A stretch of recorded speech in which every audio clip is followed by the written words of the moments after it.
Anda disebut beriman, alhamdulillah. Disebut kafir jangan marah, karena ini standar. Kenapa disebut kafir marah? Abu Jahal nggak marah, Abu Lahab nggak marah. Kenapa abu-abu yang sekarang jadi masalah? Kan? Ya, karena ini kalimat standar, kalimatnya halus kok, nggak nyebut hewan yang tersesat misalnya, atau apa, sapi yang tersesat misalnya ya, atau macam-macam, tidak. Ya disebutnya kalimatnya sopan sekali. Hai orang-orang yang masih menutup dirinya ya dari Allah Subhanahu wa taala, belum menerima risalah dakwah ini kan. La a'budu ma ta'budun. Aku ingin sampaikan satu komitmen, sampai kapanpun aku nggak bisa menyembah dan tidak akan pernah menyembah apa yang kalian sembah. Wala antum a'buduna ma'abud, dan kalian pun nggak usah repot menyembah apa yang aku sembah. Kan? Sampai ke ujung ayatnya, lakum dinukum waliyadin. Kalau kita ingin toleran, gini aja. Kami mengerjakan apa yang kami lakukan ritualnya. Kami menyembah Allah. Dan kalian silahkan, kalau belum bisa menerima, mengerjakan apa yang kalian kerjakan. Tidak usah saling ganggu. Fair kan? Dan ini syariatnya dibawa ke konteks kekinian. Masya Allah teman-teman sekalian. Jadi nggak harus kita katakan semua agama sama. Hari ini ikut misalnya ke tempat agama lain. Besoknya ke tempat agama lain. Tidak usah. Kita saling menghormati. Ya, di Indonesia, Masya Allah, di sini misalnya beragam etnisnya, kepercayaannya, rasnya, ya beragam sekali, teman-teman sekalian. Ada yang misalnya Kristen, yang Hindu, yang Buddha, ya kita hormati mereka, tidak usah ganggu, nggak boleh. Ganggu mereka misalnya, atau misalnya merusak fasilitas ibadah, nggak boleh, dilarang. Ya, kita hormati. Kalau ingin tanya tentang Islam, kita jelaskan. Tapi pun tidak harus mengganggu kita ibadah. Itulah indahnya saling menghormati itu dalam Islam. Cuma Islam yang punya itu, lakum dinukum waliyadin, la ikraha fid din. Dalam Islam, indah. Udah hatam. Jadi orang Islam tuh nggak usah diajarin toleransi, udah hatam. Cuma praktikalnya aja. Makanya hati-hati dengan virus-virus yang masuk. Itu yang merusak sebetulnya. Itu yang merusak. Semua agama sama, diajak ke sini, ini kurang toleran. Tidak, Anda nggak paham. Dalam Islam sudah hatam, tinggal dipraktekin dengan benar. Cuma, saya ingin ingatkan, kaidah di tafsir menyebutkan, kalau satu kejadian tidak disebutkan siapa orangnya, kapan kejadiannya, maka akan terjadi lagi di masa depan, ya, dengan substansi yang sama, walaupun keadaan yang berbeda. Dimensi yang tidak sama, cuma esensinya sama. Artinya apa? Kalau zaman dulu ada yang ngajak-ngajak, ada yang nawarkan, walaupun tidak memaksa, tidak menyerang, maka ke depan pun itu akan terjadi lagi seperti itu. Akan datang orang-orang, ya maksa sih enggak, nyerang sih enggak. Cuma datang misalnya bawa mie instan, datang bawa sarung, gitu kan? Ya, Car Free Day, car-nya yang free, cuman ajakannya, yuk dengarkan ini, dengarkan itu misalnya, wah ini itu. Nah, kalau ada yang seperti itu, nggak apa-apa, nggak usah marah. Ya, setelah dia sampai, saya ingin menjelaskan kepada Anda, ada keyakinan begini, Anda harus begini. Sampaikan, Pak, maaf, Bapak telat. 15 abad yang lalu, sudah ada yang seperti Bapak. Ngajak juga, turunlah surah Al-Kafirun. Indah sekali suratnya, Pak. Allah sampaikan, kuliah Al-Kafirun. Hei orang-orang masih tertutup, belum menerima risalah Islam, ya, masih terputus hubungan dengan Allah. La a'budu ma ta'budun.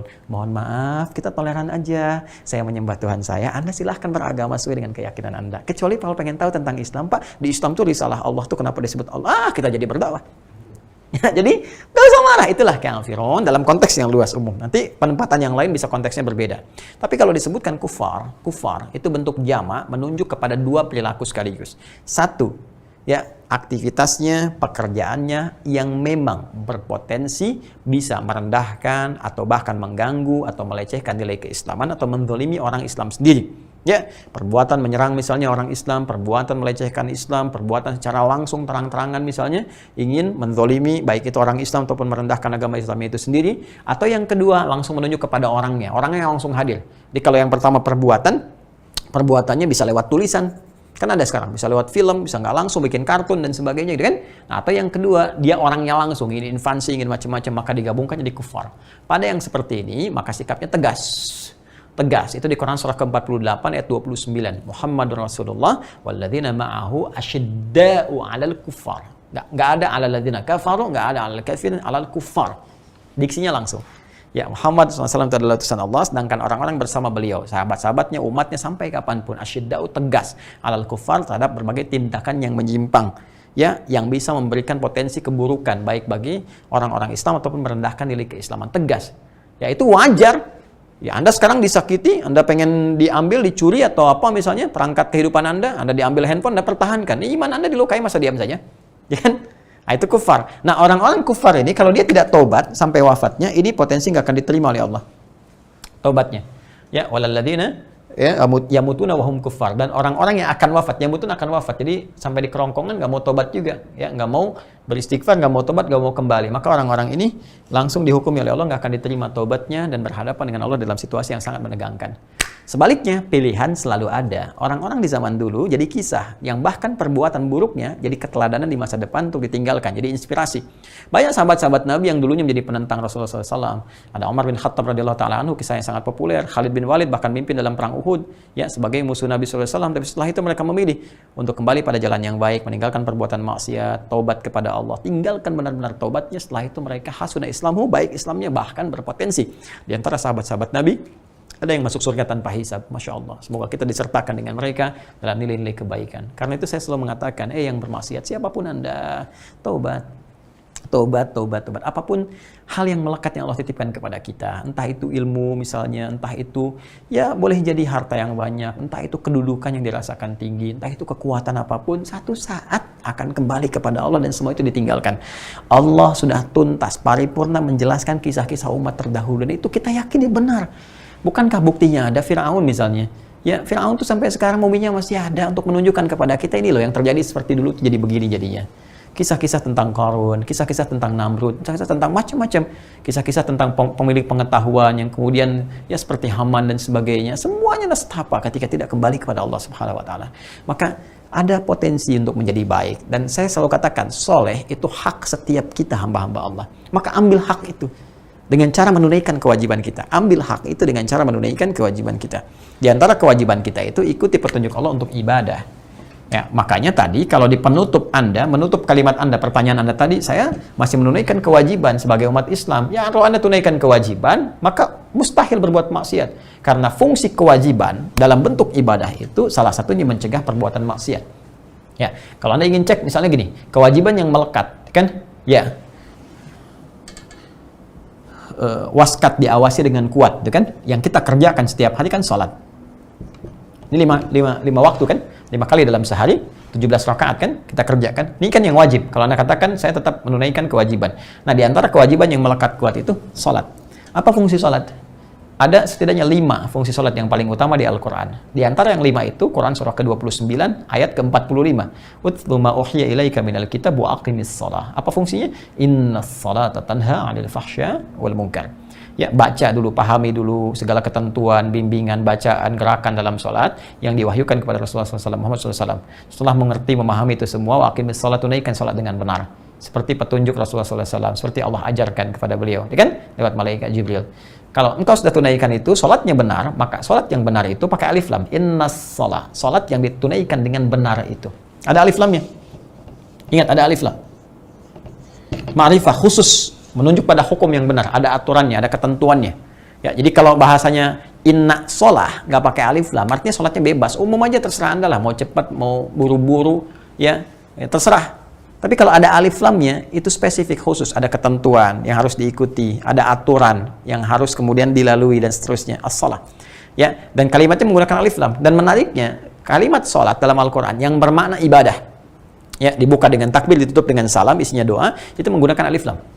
Kalimat sholat pertama Al-Baqarah ayat 3, alladzina yu'minuna bil ghaib wa yuqimunas shalah.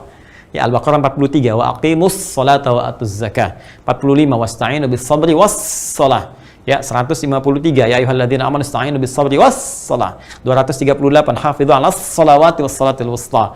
Quran surah 11 ayat 114, aqimis sholata tarafayn nahar. Quran surah ke-17 misalnya ayat ke berapa di antaranya? 78. Ya kan? Sampai dengan ke 82-nya. Ya, sampai dengan wa minal laili fatahajjad bihi ya nafilatan lak asa'an ya ba'atsaka rabbuka maqaman mahmudan 79-nya. Ya, jadi tetap kalimatnya menggunakan alif lam, alif lam, alif lam, alif lam. Aqimis shalah ayat 78-nya, aqimis salata liduluqis syamsi ila ghasaqil laili wa qur'anal fajri inna qur'anal fajri kana mashhuda. Wa minal laili ayat 79 sampai dengan setelahnya.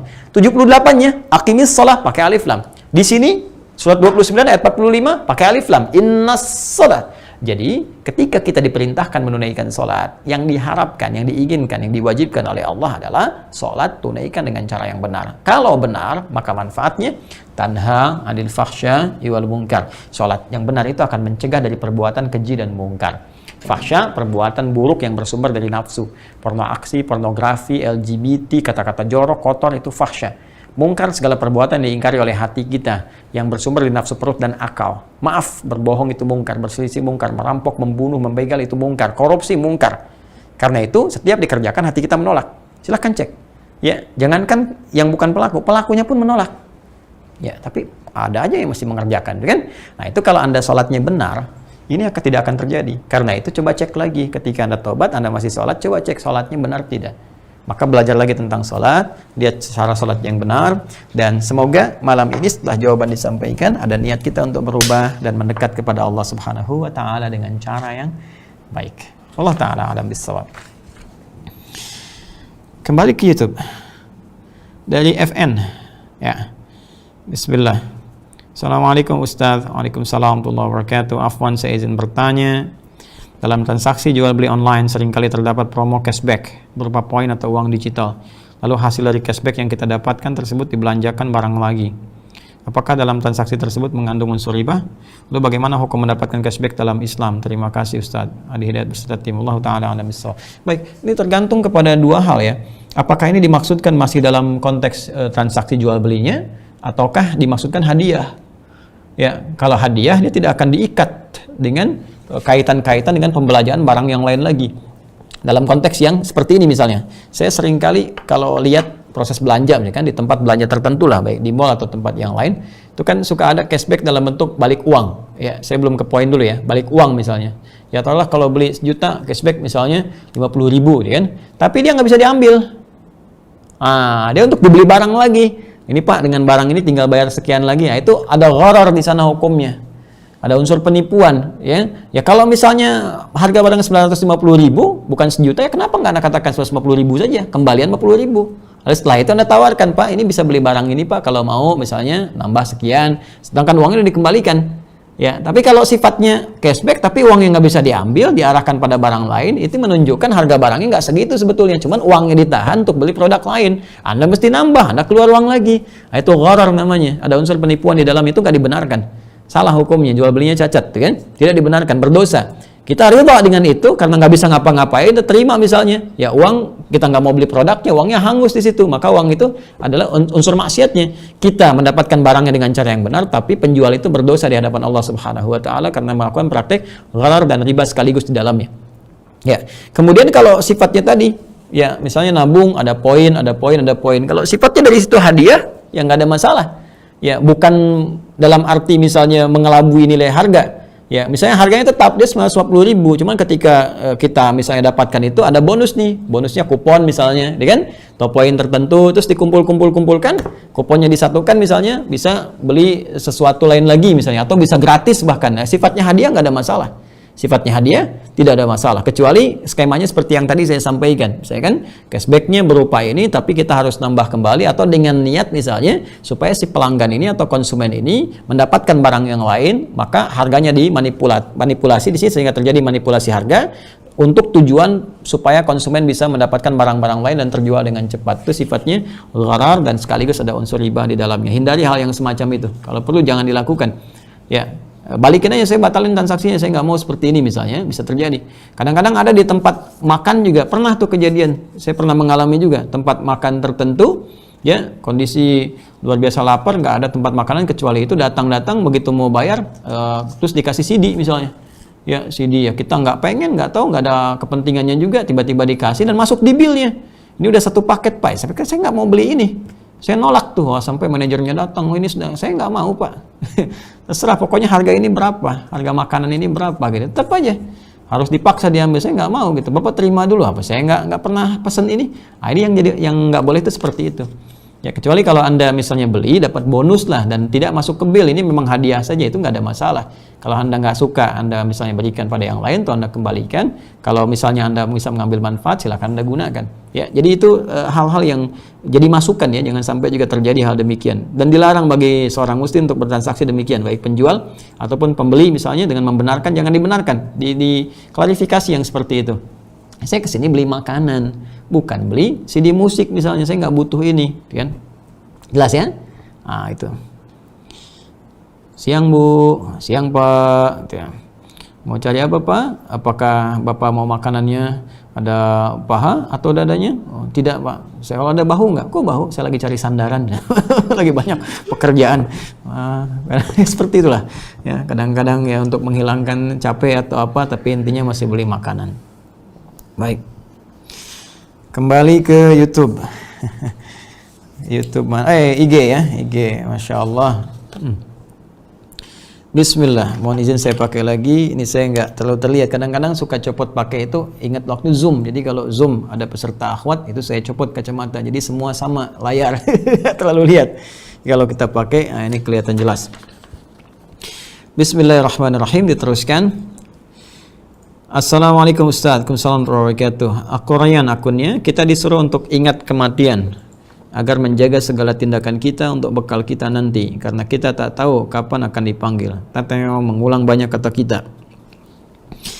Tapi bagaimana bila dengan mengingat kematian membuat orang takut akan kematian dan juga membuat orang malah menjalani kehidupan dunia?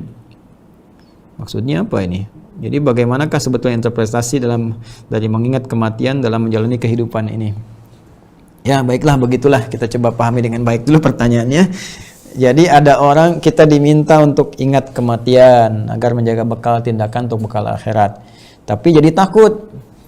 Tapi ini anehnya takut kematian tapi malah mengerjakan dunia. Ini yang agak kontradiktif di sini. Biasanya kalau orang udah takut mati nggak akan mengerjakan dunia. Ya istighfar aja gitu kan, masuk masjid atau biasanya kan lari dari dunia. Ini malah ngerjain dunia. Ini agak aneh ini. Agak aneh ini. Tapi nggak apa-apa, kita coba jawab dulu. Jadi begini teman-teman sekalian. Mengingat kematian itu sesungguhnya bagian dari aplikasi untuk menguatkan nilai iman kita, keyakinan terhadap kehidupan akhirat. Itu yang rukun iman nomor 5 itu. Ya, iman kepada hari akhirat, iman kepada Allah, iman kepada malaikat, kan, iman kepada Rasul, iman kepada kitab, iman kepada hari kiamat. Setelah itu yang keenam qada dan qadar. Nah, di hari kiamatnya atau hari akhir ini ada kehidupan yang kehidupannya tak sama dengan kita saat ini. Jembatan menuju kehidupan itu adalah kematian. Itu jembatannya. Nah, persoalannya teman-teman sekalian, kalau sudah masuk fase kematian, itu masuk kepada barzakh, kita nggak akan bisa balik lagi ke alam sebelumnya. Jadi kalau saya misalnya begini, hapus dulu.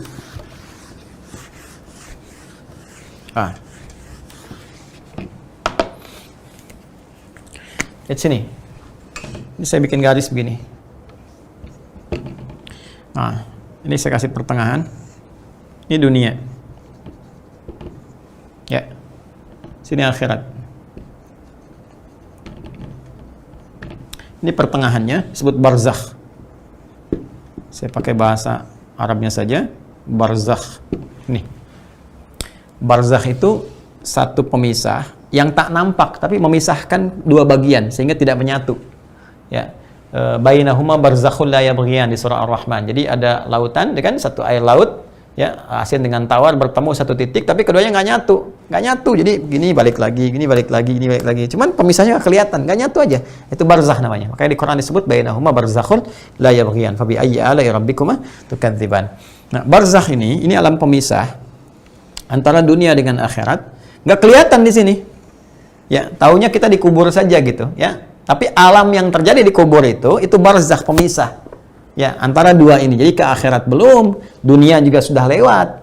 Nah, yang memisahkan dunia dengan akhirat menuju barzakh ini, itu disebut maut namanya. Mautun. Ya. Atau bahasa Indonesianya kematian. Nah, yang bertugas membawa maut ini namanya malakul maut. Malakul maut. Ini maut di Quran surah ke-3 Ali Imran ayat 185. Malakul maut Quran surah ke-32 ayat 11. Nanti subuhan suka bahasa ayat sajadah ayat 11. Qul yatawaffakum malakul mautil ladzi wukila bikum. Ya.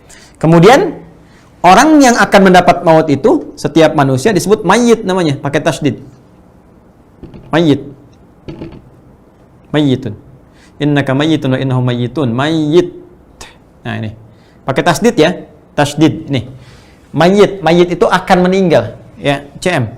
Calon meninggal. Udah? Nah, setiap kita itu mayyit. Pasti wafat. Pasti meninggal. Kapan? Kalau tiba ajalnya. Ya, Quran surah ke-7 Al-A'raf ayat 34. Walikulli ummatin ajal fa idza jaa ajaluha la yastakhiruna sa'atan wa la yastaqdimun. Setiap umat, jangankan 1-2 orang, semua umat itu punya batas waktu untuk pulang. Jika tiba ajalnya, Dia nggak bisa majukan, juga nggak bisa mundurkan. Jadi nggak usah capek bunuh diri. Ya, awas hati-hati. Nggak usah bunuh diri. Kalau sudah tiba waktunya meninggal juga. Nggak ada kerjaan bunuh diri. Ya, kalau belum ada tiba ajalnya, Anda mau makan baygon 1 baskom juga tetap aja yang nggak akan meninggal. Ya, jadi jalani kehidupan, ikhtiar dan bertawakal kepada Allah Subhanahu Wa Taala. Tiba ajal, datanglah malakul maut. Ditugaskan oleh Allah Subhanahu Wa Taala mencabut nyawa seseorang. Kullu nafsin dha'iqatul maut. Dicabut ini. Kalau sudah dicabut, mayit ini, dicabut ini yang akan meninggal, manusia ini, insan, bashar, dicabut ini, maka hilang tasdidnya, jadi mayit namanya. Mim, ya, ta, ya-nya sukun begini. Mayitun. Ini sudah meninggal. Jadi kalau pakai tasdid, mayit akan meninggal. Kalau tasdidnya diambil tasdidnya. Siapa yang ngambil? Malakul maut. Ya, maut diambil oleh malakul maut, jadilah bulatan gini, sukun. Sukun itu tenang. Tenang, ya. Jadi kita pengen akhir kehidupan itu tenang, nyaman, ya. Ya ayat Tuhan nafsul mutmainnah, jiwa-jiwa yang tenang. Diambil, ya, maka meninggallah dia, wafat dalam keadaan tenang, diharapkan tenang. Makanya banyak beramal soleh supaya kita meninggalnya tenang. Jadi digambarkan dengan sukun, ya, tenang.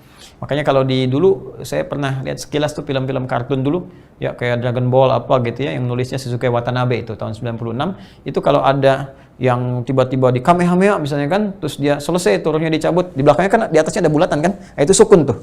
Ya, siapa namanya Dragon Ball itu, lawan Piccolo ya lawannya ya, dan sebagainya. Nah itulah kurang lebih ya. Dia ada sukun di atasnya nih. Son Goku, Son Gohan dan seterusnya. Ya, seingat saya itu ya, betul ya? Betul ya? Nah, ini nonton-nonton nih kru-krunya ya. Saya nggak cuma lihat aja dulu, pernah lihat itu, oh itu. Baik teman-teman sekalian, kembali ya, balik sini. Nah ini, fase ini, pemisahnya, begitu dia meninggal, wafat dia, masuklah dia ke barzah. Kalau sudah ke barzah, dia nggak bisa balik lagi ke sini. Ya, nggak bisa kembali ke alam dunia lagi. Persoalannya adalah, untuk menuju akhirat ini kan mau orangnya 2. Surga atau neraka. Ini dikumpulkan dengan amal saleh. Ini terjadi karena mengoleksi amal salah. Nah, untuk mengumpulkan yang soleh ini dan berusaha mengikis yang salah supaya semakin tipis bahkan hilang, ini hanya bisa dilakukan saat di dunia. Kalau sudah lewat ini, selesai. In qata'a sa'iru amali. Terputus semua peluang mengerjakan yang soleh ini, ya, sekalipun juga tidak bisa berbuat maksiat lagi. Salah, selesai. Tapi persoalannya yang soleh nggak bisa dikumpulkan lagi. Idza matal insanu in qata'a sa'iru amali. Jika wafat seorang manusia, idza matal insan in qata'a sa'iru amali. Terputus semua potensi amal-amal kebaikannya. Nggak mungkin bisa beramal lagi. Sudah selesai. Jadi dia nggak bisa balik. Ya. Karena dia nggak bisa kembali lagi, teman-teman sekalian, akibat dari kematian ini sudah ada di barzah, maka banyak yang menyesal, diungkapkan lewat Al-Quran. Allah langsung menyampaikan, fa'asaddaqu aku minasolli, ya Allah beri kesempatan ya Allah, sedikit saja untuk balik, sedikit ya Allah, aku ingin perbaiki jadi amal soleh, aku pengen tobat ya Allah, kalau ada 1 detik udah aku gunakan untuk tobat, tuh ya Allah, pengen dapat, tapi nggak bisa. Karena kenapa? Karena sudah tidak ada potensi untuk mengerjakan itu lagi, terputus, tinggal menunggu saja hisab di hari kemudian. Ini akan bergantung pada amal yang dilakukan saat hidup. Nah, karena itu untuk mengingatkan betapa pentingnya proses kematian ini, proses wafat ini, teman-teman sekalian, banyak ayat di Al-Quran, hadis-hadis Nabi SAW untuk mengingatkan kita tentang kematian. Maksudnya apa? Untuk dipahami bahwa sebelum kita wafat, penting dipahami kematian ini untuk mengumpulkan banyak amal soleh sebelum ini terjadi. Jadi kalau kita diminta menghadirkan kematian, ingat kematian, maksudnya apa? Ingat, nanti terputus semua potensi amal baik itu. Mumpung masih hidup, kerjakan dan siap kapan dimanapun itu bisa terjadi wafat di hadapan Allah Subhanahu Wa Taala. Ya, karena itu kalau Anda bertanya bagaimana maksud interpretasi atau pemahaman ya untuk memaknai tentang mengingat kematian itu, maksudnya adalah pesan kepada kita agar banyak mengoleksi amal soleh sebelum itu terjadi, karena nggak mampu kita untuk kembali untuk meniti amal soleh lagi setelah itu terjadi. Jelas ya? Karena itu kalau Anda hadirkan, hei ingat kamu akan wafat, maksudnya ya dihadirkan suasana itu supaya kita semangat mengerjakan amal soleh sesuai dengan passion kita. Ya ada yang terkait dengan ibadah ritual, semacam sholat misalnya. Kalau sudah tiba waktu sholat, adzan berkumandang, Allahu Akbar, rasakan. Ya Allah, ini mungkin sholat terakhir saya. Ya, sholat kan dibuka dengan adzan, ya kan pemberitahuannya. Adzan itu kan panggilan. ya, atau seakar dengan kata udhun, jamaknya adan yaitu telinga, ya, panggilan yang sampai ke pendengaran bagi setiap orang masih punya telinga, punya pendengaran. Sampai. Terus itu kan panggilan, yang panggil siapa? Muadzin. Yang perintahkan siapa? Allah. Itu panggilan Allah lewat muadzin. Ya, yang panggil Allah lewat suara muadzin. Nah, sekarang saya katakan begini, misalnya Andi misalnya, Andi dipanggil Allah, artinya apa? Hah? Dia telah dipanggil yang Maha Kuasa. Suneo telah dipanggil oleh yang Maha Kuasa, misal. Artinya apa? Telah kembali kepada Allah. Artinya apa? Wafat, Joni. Wafat. Jadi bayangkan ketika dipanggil dalam setiap azan, Allahu Akbar, ya Allah, Allah panggil saya. Bagaimana kalau saat ini menjadi salat saya yang terakhir? Karena itu dalam setiap kesempatan salat berjamaah, biasanya imam diajarkan untuk menyampaikan pada makmumnya. Bukan cuma istaqimu, tapi juga ada kalimat sallu salatal muwadda'. Sallu salatal muwadda'. Ya, apa itu? Salatlah Bapak Ibu sekalian dan rasakan di salat terakhir yang mungkin kita kerjakan dalam salat kita. Kalimat ini terambil dari isyarat firman Allah di Quran surah kedua Al-Baqarah ayat ke-46. Dari ayat 45-nya sampai 46. Wasta'inu bis-sabri was-salah wa innaha lakabiratun illa 'alal khashi'in. Ayat 46-nya alladzina yadhunnuna annahum mulaqu rabbihim wa annahum ilaihi raji'un. Kata Allah, kalau kamu pengen khusyuk salatnya, rasakan, bayangkan bahwa kamu itu sedang menghadap Allah, akan menghadap Allah, bahkan ya sedang menghadap Allah. Kalau perlu rasakan ya wa annahum ilaihi raji'un. Ya, kalau Anda nih malam-malam kalau ada kalimat innalillahi wa inna ilaihi raji'un, kebayang apa? Meninggal kan? Maka ini kalimat memberikan isyarat kalau pengen khusyuk rasakan. Ini mungkin sujud terakhir, bagaimana kalau dalam ruku diwafatkan, dalam sujud diwafatkan. Dan ternyata ayat ini bukan hanya ayat yang tersurat, tertuliskan di mushaf, tapi sekarang tampak, bisa dilihat di YouTube, di video-video misalnya. Tampak sekarang CCTV, ada orang sujud tiba-tiba meninggal, ada orang berdiri wafat dalam sholat. Jadi kalau ayat ini sudah tampak dalam kehidupan dan direkam, disebarkan viral, Anda belum sadar juga, dengan cara apa lagi mesti diingatkan? Itu poinnya. Jadi begitu mendengar panggil Allahu Akbar, rasakan, ya Allah, ini mungkin sholat terakhir saya, ya Allah. Makanya persiapan, kayak baju yang bagus, kayak minyak wangi, wudhu yang sempurna, itu indah, panggilan terindah. Nah, itu terkait dengan ibadah. Sekarang ada aspek muamalah sosial. Rasakan begitu juga. Sedang kerja misalnya, cari amal saleh. Makanya kalau orang muslim yang benar, dia akan semangat dengan pengingat kematian ini. Oh, mumpung saya masih hidup nih, kerjakan yang soleh-soleh. Saya nggak tahu di titik mana saya wafat. Kerjakan aja. Dunia, mengerjakannya apa? Amal soleh. Di kantor, kerja yang jujur. Jangan korupsi, jangan malas-malasan. Kan jangan nyogok, jangan macam-macam. Kerjakan yang benar. Untuk jadi apa? Amal soleh. Wafat juga kok. Ya, Anda bisa meninggal dengan mengenakan baju dinas Anda. Saya bisa meninggal dengan mengenakan koko saya saat mengajar. Anda dengan baju dinas, dengan seragam Anda, dengan macam-macam. Jadi saksi di hadapan Allah. Ya, makanya cari yang benar. Semangat kita kejar untuk mengumpulkan amal soleh. Kita nggak tahu di titik mana kita wafat. Makanya jangan sampai terdorong berbuat maksiat. Sekarang banyak ditampakkan, ya Allah, apa nggak ngeri itu? Sekarang banyak dikoleksi, orang koleksi video. Ya, ada yang sedang dangdutan tiba-tiba meninggal, joget meninggal, blok gitu. Ya Allah. Ada yang sedang debat meninggal, ada yang sedang mencela, lidahnya ketarik meninggal. Tuh. Terus masih mau mencela. Itu kan Allah langsung kasih tanda nih, pencela akhirnya begini. Wailul likulli humazatin lumazah. Ya, apalagi yang dicela nilai-nilai keislaman, nilai kebaikan dan sebagainya, ditampakkan langsung. Ya. Ini yang wafat sedang maksiat nih begini. Terus Anda masih mau maksiat, Anda sehat. Ya, kembalikan kepada akal yang benar. Karena itu memahami interpretasi bagaimana kita memahami kematian pengingat pada diri kita, yaitu jadikan itu untuk meningkatkan ibadah kita, mengoleksi amal saleh dan meninggalkan perbuatan maksiat apapun yang kita kerjakan. Jadi kalau kita pemahamannya ke situ, maka dunia kita semangat mengerjakan dengan motivasi mengumpulkan amal saleh dan siap menjemput kematian dalam keadaan apapun pada kondisi yang terbaik. Orang beriman itu jangan takut meninggal. Kalau takut meninggal, ada masalah tuh namanya. Nggak usah takut. Mau masuk surga nggak? Ayo jawab. Mau, tuh kan? Tuh nggak konsisten kan? Pengen ke surga, tapi nggak mau meninggal. Kamu sehat, Joni? Ke surga kan meninggal dulu tuh.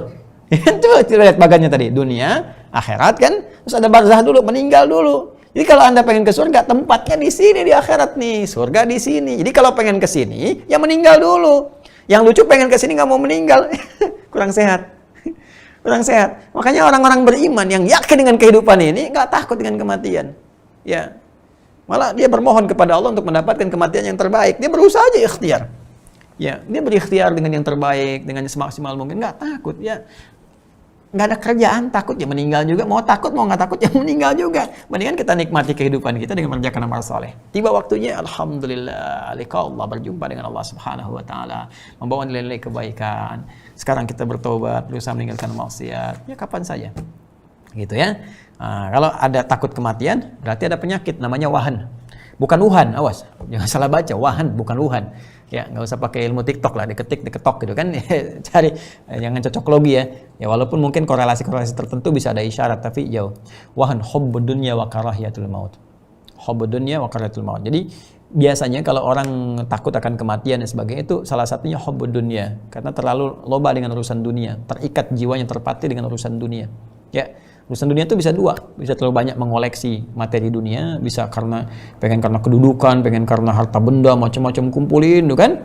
Atau banyak berbuat maksiat, karena terkumpul di jiwanya begitu, dia nggak siap meninggal. Takut, pengen terus di dunia, karena takut, fitrahnya itu takut, rohnya takut balik, karena merasa kurang bekal. Ya, nah kalau mudik aja, bekal nggak ada kan, nggak bisa pulang. Kenapa nggak pulang, Pak? Aduh, nggak ada bekal nih, nggak ada uang. Ya, dunia aja takut mudik karena nggak ada bekal. Gimana dengan akhirat? Ya Allah Ta'ala alam bisawab. Semoga kita diberi hidayah ya untuk memperbaiki diri. Masih ada waktu? Oh kalian masih aja. 5 menit lagi ya. Kita coba lihat ya. Ibu DMA ya. Baik. Ini YouTube ya. Assalamualaikum Ustaz. Waalaikumsalam warahmatullahi wabarakatuh. Ingin bertanya, di terjemahan Al-Quran dijumpai kalimat orang fasik. Apa sih fasik itu? Lalu apa bedanya jahil, fasik, dan munafik? Apakah ketiganya berkonotasi sama? Terima kasih. Semangat memahami Al-Quran dan semoga Ustaz dan juga orang-orang saleh di belahan bumi manapun selalu dalam keadaan sehat dan selalu dalam lindungan Allah Subhanahu wa taala. Amin. Semoga Allah juga memberikan perlindungan kepada Anda dan kebaikan dan lebih daripada apa yang Anda sampaikan. Baik, fasik. Pertama fasik. Fasik itu orangnya, ya. Perbuatannya disebut fasak. Fasaqa yafsuqu.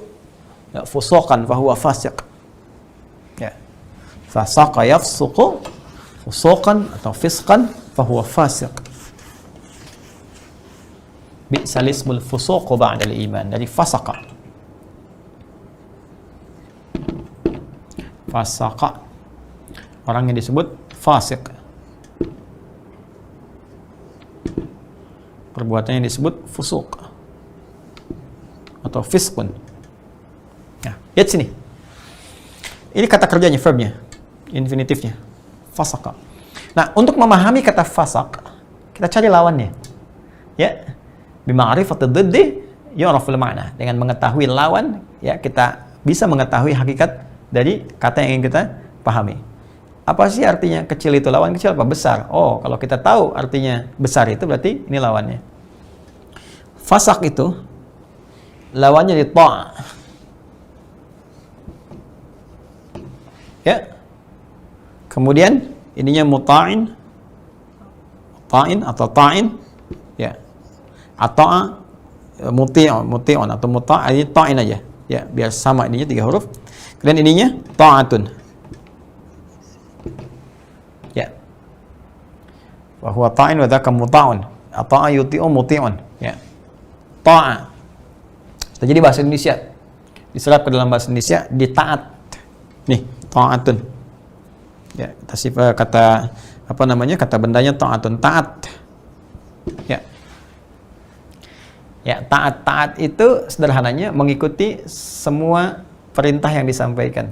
Ya, taat patuh pada setiap ketentuan yang disampaikan. Ketentuan itu bisa perintah, bisa larangan. Ketika kita mengikuti perintah, menjauhi larangan disebut dengan apa? Taat, ya. Perhatikan baik-baik teman-teman sekalian. Ya. Ini kalau kita ambil bentuknya di Al-Qur'an sering menggunakan bentuk muta'addinya. Ata'a yuti'u. Ya. Ata'a yuti'u. Orangnya disebut dengan muti'ah. Supaya ketemu ada yang namanya muti'ah. Ya, muti'ah. Muti'ah itu saya muti'ah asalnya. Ya, muti'atun. Orang yang taat, yang patuh. Ya, muti'ah misalnya banyak teh. Banyak ya. Mutia hatta, mutia hafid, mutia macam-macam. Ada mutia, misalnya Abdul Mutia, yaitu hamba Allah yang taat. Saya ambil kata ata'anya supaya ketemu ininya. Ya. Taat sifatnya, taat, patuh pada setiap ketentuan, bisa perintah, bisa larangan. Nah, lawan dari taat itu fasak namanya, menyimpang. menyimpang dari ketentuan. Menyimpang. Kita diperintahkan oleh Allah salat, kita salat, diminta puasa, kita puasa, diminta zakat, kita zakat, diminta jangan bermaksiat, kita tinggalkan maksiat, itu taat. Nah, siapa yang menaati Allah seperti itu, maka Allah akan berikan hadiah di akhirat nanti dengan hadiah yang terindah, bahkan berpotensi dikumpulkan dengan orang-orang saleh, para syuhada, orang baik, bahkan para nabi. Itu ada di Quran surah keempat ayat 69. Wa may yuti'illaha wa rasul fa ulaika ma'al ladzina an'ama Allahu 'alaihim minan nabiyyin was-siddiqin wasyuhada'i was-salihin wa hasuna ulaika rafiqa. Ya, dzalikal fadlu minallahi wa kafa billahi 'alima. Jadi ini karunia Allah yang sangat besar. Kalau kata Allah, kalau mau cari teman yang baik-baik. Ya, cari yang soleh-soleh, yang taat-taat, kan? Mau cari suami yang taat, cari istri yang taat, ya? Cari teman-teman yang taat, cari teman di kantor yang taat, yang mampu mendekatkan diri kita kepada Allah. Nanti di akhirat akan dikumpulkan dengan orang-orang baik ini, termasuk dengan para nabi, khususnya Rasulullah Shallallahu Alaihi Wasallam. Nah, lawan dari ini taat, ini fasaq, menyimpang. Nah, makhluk pertama yang menyimpang dari ketentuan Allah itu jin, ya, yang tinggalnya bahkan bersama malaikat. Ya, itu disebutkan di Quran surah ke-18 Al-Kahf ayat 50. Nah, kita nih sunnah malam Jumat, di antaranya baca surah Al-Kahf. Ya, silakan. Ada yang Al-Kahfian, ada yang Yasinan, mungkin Baqarahan, ya kan, An-Nisaan, Ali Imranan, enggak ada masalah. Di antara sunnah malam Jumat apa? Al-Kahf. Di ayat ke-50. Nah, ada makhluk namanya jin. Jin ini itu taat tadinya, taat sekali beribadah pada Allah, ibadah. Cuma ketika diciptakan Adam alaihissalam dan Adam diberi tugas menjadi khalifah di bumi, pemakmur bumi, pembawa risalah misi dari Allah Subhanahu wa taala, dan diberikan kelebihan banyak hal termasuk pengetahuan, dia iri, dengki, sehingga sombong, nggak mau hormat kepada Adam. Ketika Allah perintahkan untuk sujud, semua sujud hormat, bukan sujud menyembah tapi hormat. Ketika hormat, ini nggak mau dia, jin ini, ya nggak mau karena sombong. Nah, taat ini ketika dia menyimpang, diperintah sujud, perintah, ada ketentuan, dia melawan, nggak mau, ya maka kalimatnya fasaq, dia menyimpang. Maka disebutkan di Quran surah 18 ayat 50, wa idz qulna lil malaikati isjudu li adama fasajadu illa iblis kana minal jinni fa fasaqa an amri rabbih. Ketemu tuh kalimatnya, fa fasaqa, fasaq. Ya, ketika kami perintahkan kepada kalangan malaikat dan sebagian jin yang hadir pada saat itu untuk hormat kepada Adam, semua sujud hormat kecuali iblis. Siapa iblis ini? Kana minal jinni, termasuk kalangan jin. Ya. Kana minal jinni, termasuk dari kalangan jin, ya. Bukan jin dan jun, itu bukan, kalangan jin yang asli, ya. Fa fasaqa. Nah, maka dia menyimpang. Nah, lawan dari menyimpang itu taat. Jadi artinya jin ini tadinya taat. Jadi ibadah taat, cuma menyimpang saat itu fasaq, keluar dari ketentuan Allah Subhanahu wa taala. Ya, fa fasaqa an amri rabbi. Kenapa dia menyimpang? Nanti kalimatnya tafsir lagi di Al-Baqarah di ayat ke-34, ya. Dengan kalimat yang sama pembukanya. Wa idz qulna lil malaikati isjudu li adama fasajadu illa iblis aba, dia enggak mau, ya, sujud hormat kepada Adam, dia menyimpang. Kenapa? Wastakbar, karena sombong. Dia menyimpang, nggak mau sujud hormat. Kenapa? Karena sombong. Aba wastakbar. Kenapa sombongnya? Apa sih yang terjadi dengan dia? Gimana kesombongannya? Tafsir lagi di Quran surah ke-7 Al-A'raf ayat 12 tuh. Dari 11, 12, 13. Di ayat 12 itu jelas. Qala ma mana'aka alla tasjuda idz amartuk. Hei, iblis, kenapa kamu nggak mau sujud hormat kepada Adam ketika aku perintahkan? Ini bukan sujudnya, kata Allah tuh, ya. Ini perintah aku, ini perintah, bukan masalah sujudnya. Kamu nggak sujud tuh nggak penting, tapi ini perintah saya. Kenapa kamu menyimpang? Apa jawabannya? Qala ana khairum minhu. Ya Allah, aku lebih hebat dibandingkan dengan Adam. Khalaqtani min narin wa khalaqtahu min tin. Kau ciptakan aku dari api, kau ciptakan dia dari tanah, nggak level. Api harus hormat kepada yang rendah. Wah, udah deh. Maka dikuasailah dia oleh keburukan. Tertutup yang baik-baik tadi. Ini yang taat-taatnya hilang, tertutup. Ya. Nah, ini kalau Anda ingin menutup yang jelek, ini misalnya ada jelek nih, jelek ditutup, ya, nggak mau terbuka itu aurat namanya. Ini ada aurat yang jelek-jelek kita nggak mau tampak, ditutup. Nah, maka pakaian yang menutupnya disebut libas. Libas itu sesuatu yang baik, nutup yang jelek supaya nggak tampil. Tapi kalau sebaliknya, ada yang baik, ditutup sama yang jelek, nutup sekaligus, balas, nutup. Maka ketika melekat pada pemiliknya disebut iblis. Kenapa disebut iblis atau bahasa Yunani diabolis? Karena makhluk ini menutup kebaikan-kebaikan yang telah ia kerjakan dengan sifat sombongnya. Karena itu sombong itu diharamkan oleh Allah untuk melekat pada perbuatan hamba. Kenapa? Dahsyatnya, jeleknya sombong ini bisa mencegah pelakunya dari taubat kepada Allah. Jadi sombong itu bisa menutup taubat. Ya. Apa buktinya? Buktinya kan Allah itu punya sifat Rahman. Jadi kalau ada hamba berbuat salah, berpotensi diampuni. Ya, mari kita lihat Adam, ya, dengan sifat kemanusiaannya sebelum bertugas ke bumi. Jadi ketika turun ke bumi, baru menjadi nabi, ditugaskan ke bumi. Di akhirat diberikan satu pelatihan, diperkenalkan dan sebagainya. Ada sifat kemanusiaan ditampakkan. Ini loh akan terjadi pada anak cucumu. Salah kan? Ya, Adam berbuat salah. Singkatnya Adam salah. Apa yang terjadi ketika salah? Adam menyadari, ya, berbuat keliru, dan Allah memberikan tawaran untuk mohon ampunan, taubat. Adam menyadari Allah Maha Rahman. Apa yang terjadi? Adam minta ampun. Maka ketika minta ampun kepada Allah, turunlah Quran surah ke-2 itu, ayat 37 untuk mengisahkan kepada kita kejadian ini. Fatalaqqa Adamu min rabbih kalimatin fataba alaihi. Jadi ketika Adam menyadari, ya Allah saya salah, langsung terfikir, ya Allah Engkau itu Maha Rahman, Maha Rahim. Ya, ini untuk menunjukkan kepada kita yang bukan nabi dan rasul. Karena Adam itu saat bertugas nanti turun ke bumi jadi nabi. Ya, karena itu dijaga dari perbuatan salah. Kita bukan nabi, bukan rasul, potensial salah. Karena itu kisah ini memberikan gambaran kalau terjadi nanti salah, cepat ambil seperti dia pernah diajarkan kepada Adam saat sebelum turun ke bumi. Ini dalam pelatihan itu, ya. Nah, jadi di sini diturunkan kalimat taubat, begitu minta turun kalimatnya. Apa kalimatnya? Itu yang di Quran surah ke-7 ayat 23. Quran surah 7 ayat 23. Rabbana zalamna anfusana wa illam taghfir lana wa tarhamna lanakunanna minal khasirin. Ya Allah, kami berbuat salah, ya Allah. Kami merugi, ya Allah. Kalau Engkau nggak ampuni, kami rugi sampai kembali kepada-Mu. Minta ampun, ya Allah. Taubat di sini. Taubat. Maka diharamkanlah sifat sombong. Kenapa? Karena ketika iblis menyadari Adam taubat, dia nggak taubat. Padahal Allah sudah kasih jalan. Makanya diklarifikasi. Kenapa kamu nggak mau sujud? Itu tuh gambaran, isyarat supaya bisa mengenang. Ya, bisa tahu sifat rahman Allah, bisa taubat. Dia nggak mau taubat. Begitu melihat Adam taubat, langsung naik. Saya akan buktikan saya lebih hebat dibandingkan dengan Adam. Maka dia minta kepada Allah. Yang diabadikan di Quran surah keempat itu. Ayat 117, 118, 119. Langsung katakan, la'anahullah, dilaknat oleh Allah. La'attakhidanna min ibadika nasiban mafruḍa. Ya Allah, aku akan buktikan aku memang tetap unggul dibandingkan dengan Adam. Berikan kesempatan aku untuk menggoda, mengambil bagian dari anak cucu Adam, aku akan goda dia. Nah, itu yang menjadikan bagian dia, harusnya dia taubat, tertutuplah karena sifat sombongnya. Maka dia goda, ketika digoda berubahlah dari iblis menjadi setan. Ketika dia menggoda, berubah dari iblis menjadi setan. Ini asal kisahnya. Nah, perbuatan menyimpang ini disebut dengan fasak. Pelakunya disebut dengan fasik. Karena itu Allah haramkan sifat fasak dan kemudian, awas hati-hati, menjauhkan kita semua dari tipikal orang-orang fasik. Ya, melarang kita untuk menjadi bagian orang fasik dan mengharamkannya. Nah, itu. Jadi jangan pernah kita menyimpang, karena yang sudah menyimpang sudah ada, jangan diikutin. Ya, karena setan sudah berikrar, ya, dan dia sudah berkomitmen kepada Allah untuk menggoda, makanya dia akan tularkan. Ini lebih bahaya daripada COVID nih. Fusuk ini. Fusuk menjadikan orang menjadi fasik. Hati-hati ketika akan sholat misalnya terus dijauh-jauhkan. Nah, itu setan sedang berdinas tuh. Dia sedang tugas tuh. Ya, Anda harus hati-hati, jauhkan.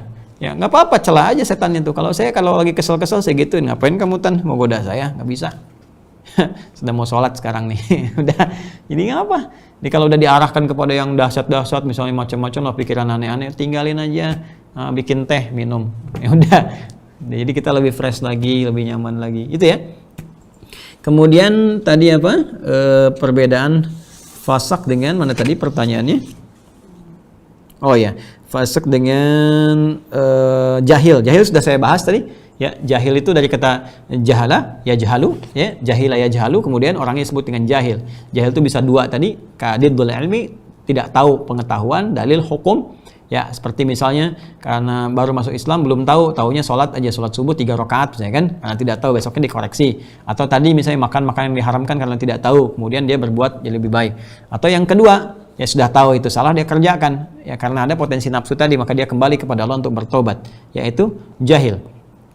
Munafik itu dari nifak, ya, nifak itu penyakitnya, munafik itu orang nafaq wa yunafiqu munafik. Munafik itu seperti pernah kita bahas dan kita masih dalam kajiannya, adalah orang yang dia terkena penyakit nifak. Jadi munafik itu orangnya. Munafik orangnya penyakitnya disebut dengan nifak. Apa penyakit nifak itu? Yaitu penyakit yang menggerogoti ke dalam jiwa ya manusia yang bisa mengikis sifat-sifat takwanya yang tampak pada hal yang tidak konsisten antara lisan dengan keadaan hati dan perilakunya. Ya, jadi kalau Anda mendapati hal yang tidak konsisten antara lisan dengan perilaku dan keadaan hatinya, itu disebut dengan munafik. Ya, misal lisannya berkata, ini saya tidak melakukan ini, padahal perbuatannya dia mengerjakan itu, ya. Nah, itu tanda munafik yang pertama, idza hadatsa kadzaba, ketika dia bicara dia berdusta, atau hatinya pun nggak sepakat, dia mengatakan di lisannya, ya saya juga peduli kepada umat Islam, saya peduli juga, saya juga muslim, saya juga macam-macam misalnya, tapi hatinya muncul atau perilakunya ditunjukkan dengan celaan, dengan bertentangan hukum-hukum Islam dan sebagainya, dia termasuk kalangan orang yang munafik. Dia mengatakan muslim tapi mengatakan semua agama itu sama, itu ciri juga kalangan nifaq atau munafik. Itu penyakit yang paling berbahaya, dan itu dalam bahasan kajian tafsir kita masih di Quran surah kedua Al-Baqarah. Kemarin kita baru sampai ayat ke-15. Itu masih panjang sampai ke ayat 20 pembukanya, baru ke sana nanti kita teruskan. Jadi secara kesimpulannya, fasaq atau penyimpangan, orang menyimpang disebut dengan fasik. Kemudian penyimpangan disebut dengan maksiat, atau perbuatan yang disebut dengan fusuk. Kemudian jahil itu bisa diddul ilmi, orang yang tidak tahu tentang hukum atau pengetahuan tentang sesuatu, atau sengaja berbuat yang salah karena dorongan nafsunya kemudian dia bertobat. Kemudian kalau munafik adalah orang yang tidak konsisten antara keadaan lisan dengan hati dan perilakunya, karena penyakit yang menggerogoti hatinya. Jadi bukan ke fisik tapi ke hati. Ya, Quran surah kedua ayat 10, fi qulubihim marad fazadahumullahu marada. Demikian saya kira ini yang diperintahkan cukup banyak teman-teman sekalian, ya, cuma waktu kita terbatasi, dan insya Allah mudah-mudahan seperti saya sampaikan di pertemuan lalu, 2 pertemuan lalu, bahwa kita akan coba jawab kembali di sesi yang berikutnya, atau di sewaktu-waktu senggang yang mungkin saya dapatkan, kita bisa kembali hadirkan pertanyaan teman-teman baik yang di IG ataupun di YouTube. Bersabar kalau ada yang belum terbahas, ya, mohon izin, mungkin waktunya belum mencukupi, atau nanti kita lihat di waktu-waktu senggang. Mudah-mudahan bisa ditampilkan dan Allah memberikan kemudahan untuk kita semuanya. Saya harus mengatakan bahwa apa yang saya sampaikan boleh jadi ada unsur kebenaran di dalamnya, itu petunjuk Allah dan Rasulnya, silahkan diamalkan. Tapi kalau ada yang keliru misalnya, itu silahkan tinggalkan saja, tinggalkan, dan ambil pendapat ustaz lain yang lebih baik, dan jauhi segala hal yang tidak produktif, yang kontraproduktif kita jauhi, dan kita mulai perbaiki diri untuk mendekat kepada Allah Subhanahu wa taala. Saya ingin memberikan nasihat kepada teman-teman sekalian, termasuk diri saya pribadi, bahwa yang pertama, kita harus selalu ingat bahwa suatu saat kita akan kembali kepada Allah Subhanahu wa taala. Karena itu perbaiki diri kita. Semua yang kita rasakan, kita dapati saat ini, kita raih, itu cuma titipan saja. Cuma titipan. Apakah pengetahuan, atau harta benda, atau kedudukan, jabatan, apapun itu cuma titipan. Ya, wa tilkal ayyamu nudawiluha bainan nas. Ya, pada satu masanya akan tertukar. Yang punya kedudukan sekarang, besok lusa mungkin selesai diganti orang lain. Yang punya jabatan akan pensiun diganti orang. Yang punya harta mungkin saat ini, besok lusa tiada. Yang punya ilmu mungkin satu saat dia dikasih lupa oleh Allah, atau mungkin wafat, selesai. Dan puncaknya kematian. Semua selesai, kembali kepada Allah. Karena itu saya ingin mengajak, mari kita saling bersinergi, ya, mendoakan dengan semuanya, mengajak pada setiap kebaikan, duduk untuk menetapkan nilai-nilai kebaikan dalam kehidupan.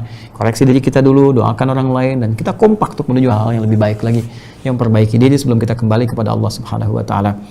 Kedua, dalam konteks juga bernegara, berbangsa, saya ingin mengajak juga kepada seluruhnya, seluruh kalangan, mari kita bernegara dengan cara yang baik.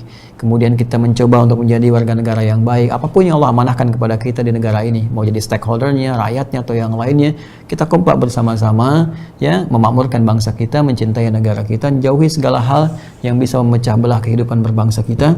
Dan saya sangat menyarankan kepada seluruh stakeholder bangsa, negarawan-negarawan, cobalah duduk, ya, duduk. Kita semakin capek melihat hal-hal yang nampak dari perbuatan-perbuatan buruk, ya, di mana-mana pelanggaran-pelanggaran dan sebagainya. Saya kira kalau tokoh-tokoh bisa berkumpul, duduk sama-sama, bicarakan bangsa ini, kan nggak perlu ada tindakan-tindakan yang buruk yang bisa berdampak pada hal-hal yang sangat merugikan kepada semua kalangan. Saya punya keyakinan semua pengen baik. Ya, semua pengen utuh dan mencintai semua dengan caranya masing-masing. Maka mari kita dudukan, ya, dengan niat yang benar. Benar-benar kalau memang cinta bangsa ini, ya, kita makmurkan, ya, dan jangan sampai kita dipecah belah seperti dulu zaman orang-orang menjajah dan banyak orang di luar tertawa, kan, karena keadaan kita saat ini. Kita mesti kembali bangkit bersatu, saling mencintai, kan, duduk sama-sama, kesalahan kemudian kita koreksi, ya, kembalikan kepada jalan yang benar, dan jangan jauh-jauh dari semuanya, karena semua akan saling melengkapi. Umat Islam umat mayoritas, ya, yang lain juga kita hargai, saling menghormati, tapi jangan lupakan bahwa umat Islam itu potensial tinggi di negeri ini dan sangat mencintai bangsa ini. Saya yakin kalau Indonesia tuh punya persoalan, orang Islam pertama kali yang akan turun. Saya juga mohon jangan tepikan orang-orang Islam, ya, kita sangat mencintai bangsa ini dan mohon dijaga, jangan banyak juga punya perasaan terzalimi, ada ulamanya, ada macam-macamnya, dudukan dengan baik. Dan sekali lagi kembali pada rasa cinta kita dengan menegakkan nilai kebaikan dengan cara yang benar. Saya Ustaz sangat prihatin dengan kondisi saat ini yang saya ungkapkan sebagai bagian dari sifat ta'lim, tausiah. Mungkin ini satu kontribusi saya bagian dari kalangan ulama yang harus menyampaikan agar kita semua duduk yang baik, arahkan kepada arah bernegara yang benar lagi dan saling mencintai. Kita sudah jenuh ya dengan kondisi kenapa harus saling menyakiti di medsos, ada macam-macam dan sebagainya. Dan semoga Allah menyayangi kita semua. Hanya ini yang bisa saya lakukan teman-teman sekalian, dan mudah-mudahan dengan itu kita sadar kembali dan kembali kepada jalan yang benar dengan petunjuk Allah Subhanahu wa taala. Maafkan kalau ada hal-hal yang kurang berkenan atau kata-kata yang mungkin kurang santun, tapi apa potensi saya selain itu yang bisa saya sampaikan? Tidak ada yang lain kecuali keinginan baik supaya kita bisa mendapatkan nilai kebaikan. Dan kemudian selanjutnya insya Allah pekan depan ada beberapa program yang ingin kami launchingkan teman-teman sekalian. Tetap terhubung, saya ada banyak pertanyaan tentang banyak hal, termasuk juga tentang pesantren, ada yang datang ke sini juga, ada yang macam-macam. Insya Allah pekan depan kita ada launching beberapa hal, termasuk nanti tentang pesantren, tentang herbal, tentang beberapa hal. Mudah-mudahan bermanfaat dan tiada lain tujuan kami kecuali hanya memberikan kontribusi yang terbaik dengan niat ibadah kepada Allah Subhanahu wa taala. Yang terakhir, peserta STUAH, Sekolah Terbuka Usahakan Al-Quran Hafal, tetap semangat untuk menghafal, musik-musiknya juga semangat, musyrifahnya semangat, ya, supaya itu jadi jalan kebaikan kita. Tetap kita usahakan, jangan kalah sama anak-anak kecil yang belum balik, ya, itu bisa menghafal bahkan sampai hatam Al-Quran. Masa saya yang pernah kecil nggak bisa begitu? Anak kecil bisa, masa kita yang pernah kecil tidak bisa demikian? Saya yakin kita bisa meraih itu semua. Demikian yang saya sampaikan, kita akhiri pertemuan kita malam ini. Semoga Allah berkahi kita semua. Dan ya, sebagai penutup, jika Anda banyak bertanya tentang hal-hal yang terkait dengan mushaf, kita sudah ada jalurnya. Anda tinggal masuk ke, masih ingat UAH Corner? Ya, UAH Corner. Jadi klik aja ke situ. Nanti kalau Anda tanya macam-macam, di situ ada informasinya dan bisa terhubung ke setiap PIC-nya, person in charge-nya. Ya, dan mohon izin ini channel resmi yang di sini, dan saya juga, ya Allah, mudah-mudahan teman-teman yang suka potong video kadang di channel-channel tertentu, tolong tuh dikoreksi ya, dikoreksikan, jangan sampai bawa potongan-potongan kalimat-kalimat provokatif atau bahkan diarahkan pada hal tertentu yang saya tidak pernah maksudkan ke situ, dan juga jangan sampai mengumpulkan donasi-donasi yang tidak ada kaitan dengan kegiatan kami, karena tipikal saya nggak pernah minta donasi kecuali ada kegiatannya, dan itu pun ingin menyertakan Anda semua. Kalau kita bisa tangani, kita tangani, gitu ya. Nah, itu semoga jadi jalan kebaikan. Mohon izin ya untuk mengingatkan, itu untuk niat baik untuk semuanya. Terima kasih. Allahumma taqabbal minna innaka antas samiul alim wa tub alaina innaka antat tawwabur rahim. Allahumma ij'alna min ahli al-Qur'an waj'al al-Qur'ana sahiban lana fid dunya wa syafi'an lana fil akhirati ya arhamar rahimin. Allahumma ihfadh ulama'ana ya arhamar rahimin waj'alhum minal mukhlasin. Allahumma ya Allah ihdi umara'ana waj'alhum minal udala. Rabbana atina fid dunya hasanah wa fil akhirati hasanah wa qina adzaban nar. Fadlika subhana rabbika rabbil izzati amma yasifun wa salamun alal mursalin wa akhiru da'wana subhanakallahumma wa bihamdika asyhadu an la ilaha illa anta astaghfiruka wa atubu ilaik wa akhiru da'wana alhamdulillahi rabbil alamin. Assalamualaikum warahmatullahi